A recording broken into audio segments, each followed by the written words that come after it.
On ira ensemble vers ce nouvel ordre mondial. Et personne, je dis bien, personne ne pourra s'y opposer.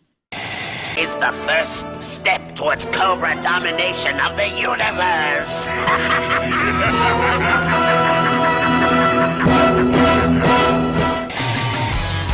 I think the New World Order is emerging.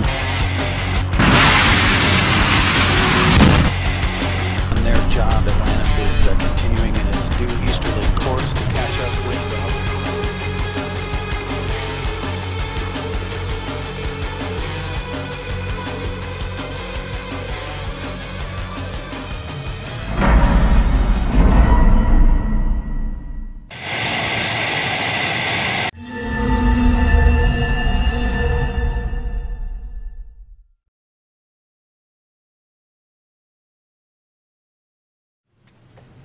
Je m'appelle Éric Granger, bienvenue dans le Décodeur. Dans notre première web émission, nous vous parlons de gouvernance mondiale. C'est quoi au juste? L'idée derrière la gouvernance mondiale est d'établir un gouvernement mondial supranational qui exercerait ensuite son autorité sur toutes les nations dites souveraines. Et selon l'élite internationale dirigeante, ceci est une étape cruciale pour la création d'un nouvel ordre mondial. Et vous en doutez, chers web téléspectateurs, pourtant les grands médias et tous les politiciens dans leurs discours l'annoncent ouvertement. Le nouvel ordre mondial est à nos portes. Comment le savons-nous? Voici ce que nous avons décodé pour vous. But it is the awareness itself that will drive the change. And one of the ways it will drive the change is through global governance and global agreements. I think its task will be to develop an overall strategy for America in this period when really a new world order can be created. It's a great opportunity. It isn't just a crisis. Partie de notre émission à ce sommet du G20. Voici d'abord le résumé de la journée avec Emmanuel Latraverse à Pittsburgh. Cette image d'unité face à la crise économique n'est plus nouvelle. Mais cette fois-ci, le symbole est d'autant plus éloquent qu'il consacre un nouvel ordre mondial, l'inclusion formelle des pays émergents à la table des grands. Le G20 devient de plus en plus le forum principal économique du monde. Une nouvelle architecture mondiale. On ira ensemble vers ce nouvel ordre mondial. Et personne, je dis bien, personne ne pourra s'y opposer. L'expression gouvernance mondiale est utilisée dans les discours officiels des politiciens ainsi que dans les grands médias de masse. Est une expression qui a été soigneusement choisie. On a évité évidemment le mot gouvernement auquel on attribue une connotation négative. Évidemment, dans ce genre d'opération de propagande, il est important de bien choisir ces mots. C'est pourquoi nous allons faire une analyse linguistique et le décodeur a préparé ceci pour vous.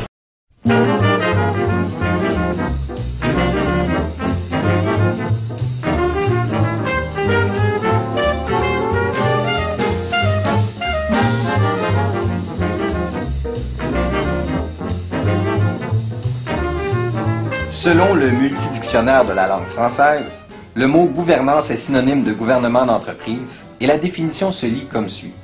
Pour les membres d'un conseil d'administration, action de fixer les grandes orientations de l'entreprise, de la diriger, d'en assurer la viabilité financière et de veiller à ce que les intérêts des actionnaires soient protégés.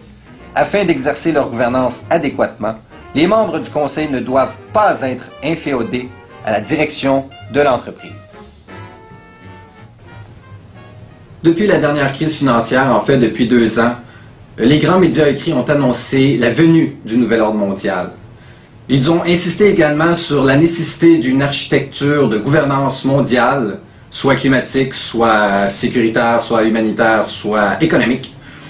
Et nous avons épluché tout ça et nous avons fait une revue de presse. Voici la revue de presse du Décodeur.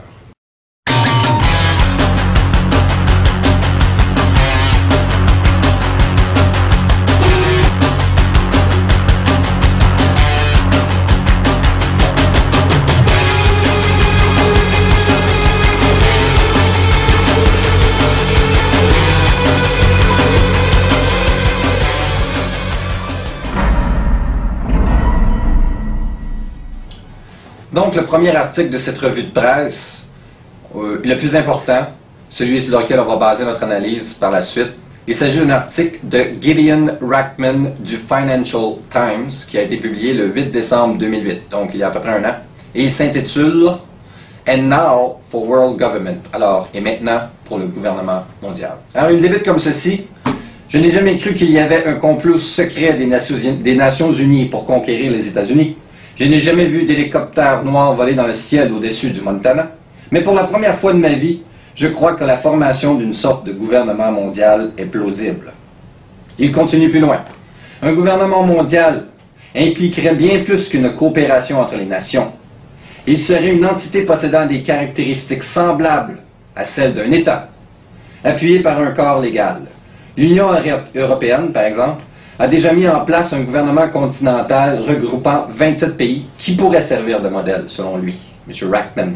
L'Union européenne possède une Cour suprême, une devise monétaire, des milliers de pages de lois, un vaste service civil et la capacité de déployer une force militaire. Et la question que se pose M. Rachman, est-ce que le modèle européen se mondialisera? Selon lui, il y a 3 raisons pour penser que oui. Et la première, qui nous intéresse et qui sera en fait la base de toute notre analyse du nouvel ordre mondial, c'est-à-dire, il est de plus en plus clair, dit-il, que les enjeux les plus difficiles auxquels font face les gouvernements nationaux sont de nature internationale. Donc, premièrement, il y a le réchauffement climatique, il y a la crise financière mondiale et la guerre mondiale au terrorisme. Donc, plus loin dans son article, il dit que il semble que tout soit en place pour la première fois depuis que l'Homo sapiens a commencé à gribouiller sur les murs d'une caverne.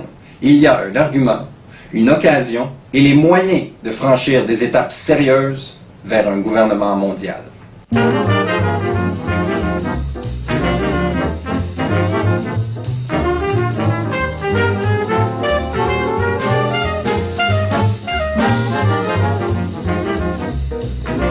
Donc, notre deuxième article de la revue de presse, un article qui a été publié le 25 janvier 2009 sur Cyberpresse, qui a pour titre « La crise pour accoucher d'un nouvel ordre mondial ».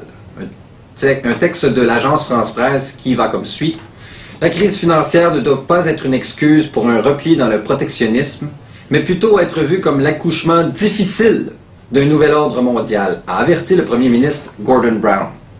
Dans un discours qu'il devrait prononcer lundi, c'est-à-dire le lundi 26 janvier à l'époque, 2009, Gordon Brown appelle les pays à éviter l'improvisation des pessimistes et à faire l'ajustement nécessaire pour un avenir meilleur et pour établir de nouvelles règles pour ce nouvel ordre mondial.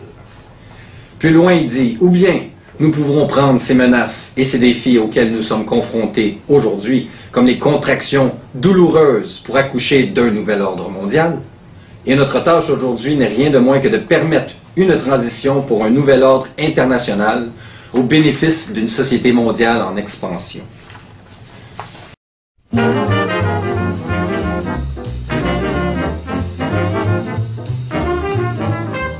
Plus près de nous maintenant, le 6 juin 2009, Éric Desrosiers a publié un texte dans Le Devoir et il faisait la couverture de la 15e conférence de Montréal. Et le titre de son article, « Le point sur le nouvel ordre mondial ». Donc, le début de son article va comme suit. La conférence de Montréal aura une 15e édition chargée. La semaine prochaine, avec une impressionnante brochette d'invités venus faire le point sur le nouvel ordre mondial qui émergera de la crise.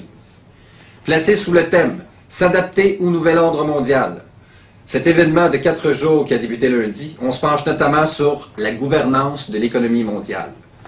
Les quelques 3000 participants verront défiler plus de 125 conférenciers, dont plusieurs gros noms du monde des affaires. On va vous en nommer quelques-uns.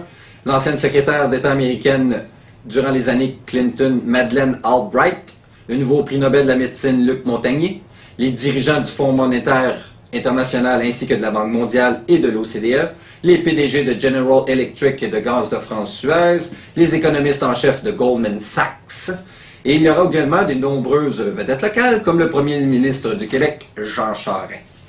Plus loin dans l'article, on apprend d'ailleurs que l'influente Power Corporation de la famille Desmarais a pris dès le départ sous son aile protectrice et influente le Forum économique international des Amériques ou la Conférence de Montréal.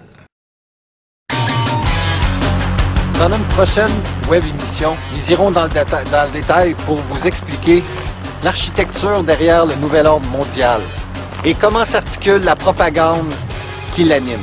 On vous parlera de réchauffement climatique. Rappelez-vous, le réchauffement climatique, la crise économique mondiale, la guerre mondiale au terrorisme sont des prétextes pour vous pousser à accepter l'établissement d'un gouvernement mondial. Ici, dans le décodeur, on vous dit, la propagande médiatique est partout. Apprenez à lire entre les lignes et surtout, méfiez-vous des apparences. Je m'appelle Éric Granger et je vous dis à la prochaine.